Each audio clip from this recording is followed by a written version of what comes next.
akuluakulu anati ikakuona litsiro sikata. Mwambo mwenye ndiopsa kwambiri, ikakuona litsiro sikata. Siku akati ila raja sita, siku kata. Ili vu.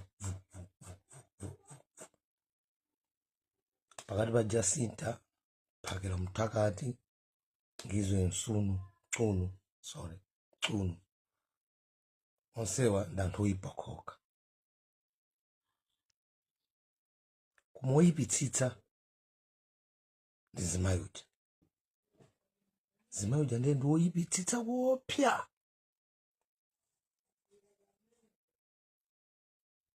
Ndiwuza chifukwa chake.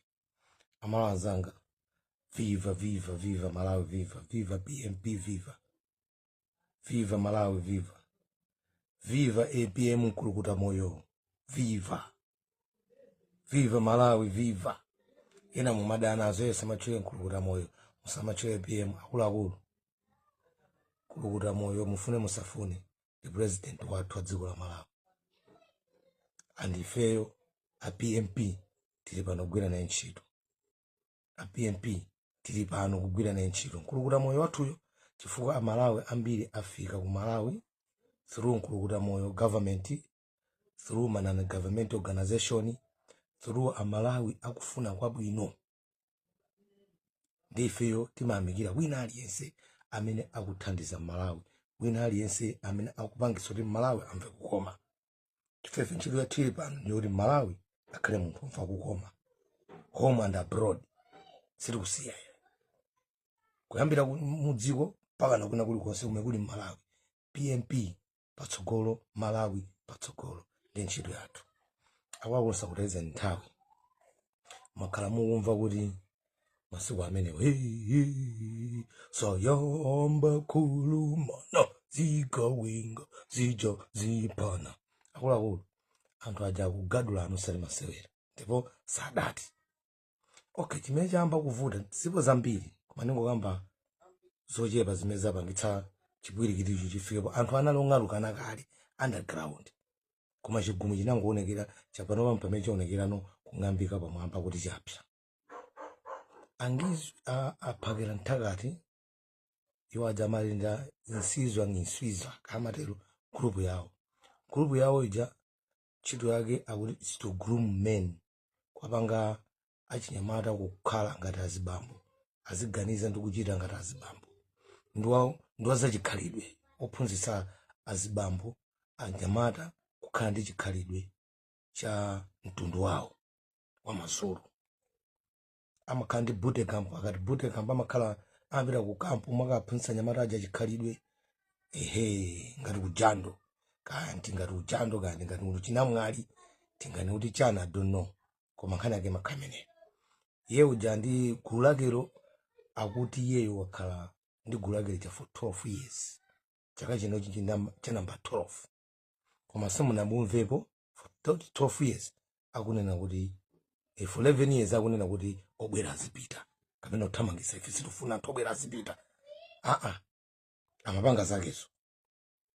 Angizwe ndenda nda celebrity amakapezeka ku ANC, amakapezeka ku EFF, amakapezeka ku Inkatha, ndi angizwe ngongwenda ngati mphepo amapita umene amene ajosawerengira kwambiri khanga lulinga jamba koma sasuta jamba.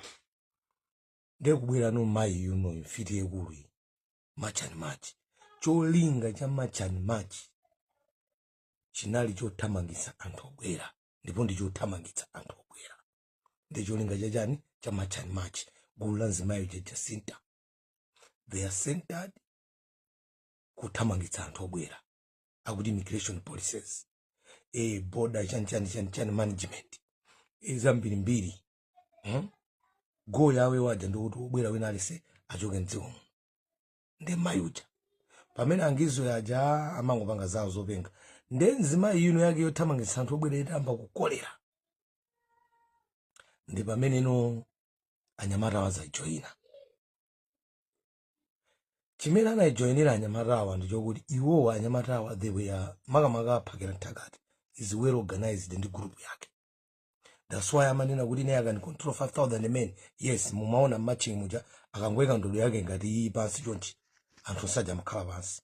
Akazangu nyamula ndodo anthu ose kunyamuka. Pamene zaji na Jacinta zija zinali disorganize nzongo utolerana ngobwera anthu. Pamene jaya matumiza mautenga group yake kuti oketi khatu pita kwakuti anthu aja mabwera mmene akudziwanirana. Pamene ya Jacinta inali ngotolerana.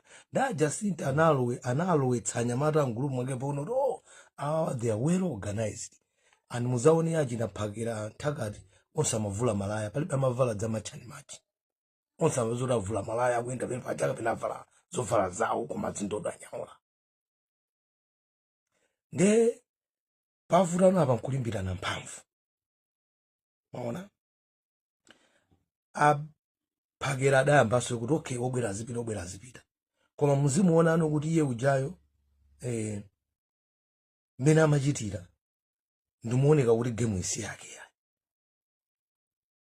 Uliyo jana thamangira kuweka 30 June iyo jana chenjera pamene paja kuti no he started hijacking kutsomphulano chinthu chija. Koma background pansi papoto panali kuganikana. Nde muzamone Phakira ndi ukuti andi wachikhalidwe kwambiri chichecho kuti no azibambo amene atsogolere china chilichonse. Nde samamvabe bwino kuti nzimayo jadzarani atsogolere imene amakhala kulimbana koma samaonekera kukulu. That's why anambudula kupeza kuti apita kuti kwa president okha. Chifukwa iye ujaya adanamba kulandira phone mamawa ichoka kwa president koma sana yankhe anazayankha phone ija ma 8. Ndenkhemene sana kathaso muimbira Jacinta kuti tiyeni uku chifukwa ndizimayo okwatira sanga muimbire usiku. Maona penepo paliso interview ina Phakira Nthakati anenena kuti anamwayankha ntola nkhani kuti hey iwe ndizimayi pitozeka phika Nthakati kaphika wano lizungulizunguli pano wado mati panga interview yacha. Komanso Phakira Nthakati wakhala kunena moja nake kuti this is for men. Suri kwakaniza azimayi koma this is for men. Izi nza azibambo. Nemone kuti waja usanga mpatse chance zimayi uja. Nde pakali panopa amayi aja pa 7 likubwerali akupita ku court amayi Jacinta. Khane yake ndi ufotokozera. Mayi Jacinta akumema anthu kuti pa 17 mukathandizeni ku court 7 July. Imene yanzake aja amukanira kuti ife simene sizikukhudza nzako zupita court izo nzako. Ndama wense utese nthabe ndimati zumatalikitsa imene yopita court ndibwera naye ndifotokoza kumene nambira ndi kumene kwatera zimwe kwambira mali monyadirani patsogolo malawi patsogolo.